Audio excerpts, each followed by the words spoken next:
Hi, followers. Today I would like to talk to you about a topic that is completely different than what I normally talk about. Um, this topic is much less fun, I think, but it is also an integral part of the healthcare system in the United States, and that topic is insurance. So I will try to not go into too much of a rant because I definitely have a hate relationship with insurance. Um, I think everybody should remind themselves that insurances are a for profit business, and I will leave it at that. So, as you may have noticed, insurances have the coverage of insurances, particularly, has greatly changed. When I started my career 17 years ago, somebody could go to physical therapy. If they had a copay, that copay was likely between $5 and $15 at most, and the deductibles were fairly low at this point. They were, a $500 deductible was maybe 750 was the norm. These days, those would be really luxury the best plans that have this kind of deductible. Most deductible these days are very generally at about $1,500, and even I think even more common would be like 25 to even $3,000 deductible.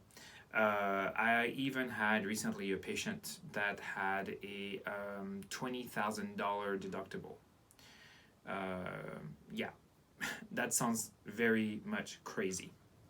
So I talked about how it was much different back then, 15 years ago. But still, some people think that their insurance will cover therapy, and that they don't understand why they end up with such a bill at the end of their rehab.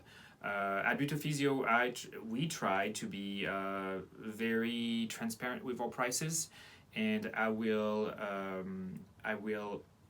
check with the insurance prior to I treat patients to have as close as possible of a price as to what their cost will be.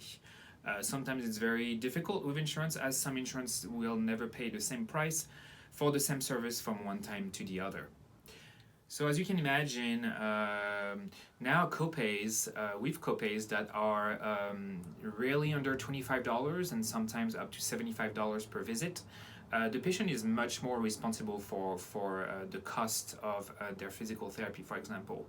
And especially if you see that physical therapist, more than once a week, those quickly add up, and generally the patient receive a bill at the end of the month, and they were not aware that they thought that their insurance was covering physical therapy, especially with patients that went to therapy maybe 10 years ago and now show up and haven't really looked at their benefit. They are in for a pretty rude surprise, actually. So something to be aware: there is no two insurance or even two plans within the same insurance that are really the same. And just because you have an insurance with, for example, Regents.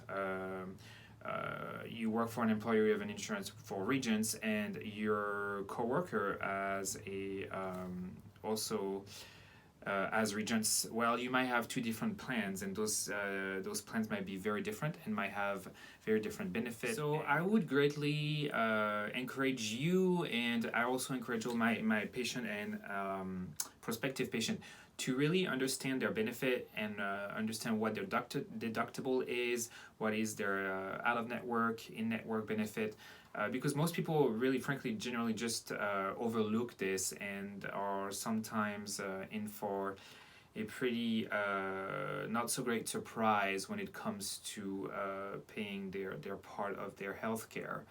So it's something to really look into, and knowing that you could save a lot of money on your premium every month, and I think that's great if you don't have to really use your health insurance very often. But for somebody that needs medical care fairly often, or that is planning a surgery, even if you're healthy but you are planning a hip replacement, for example, or a knee replacement,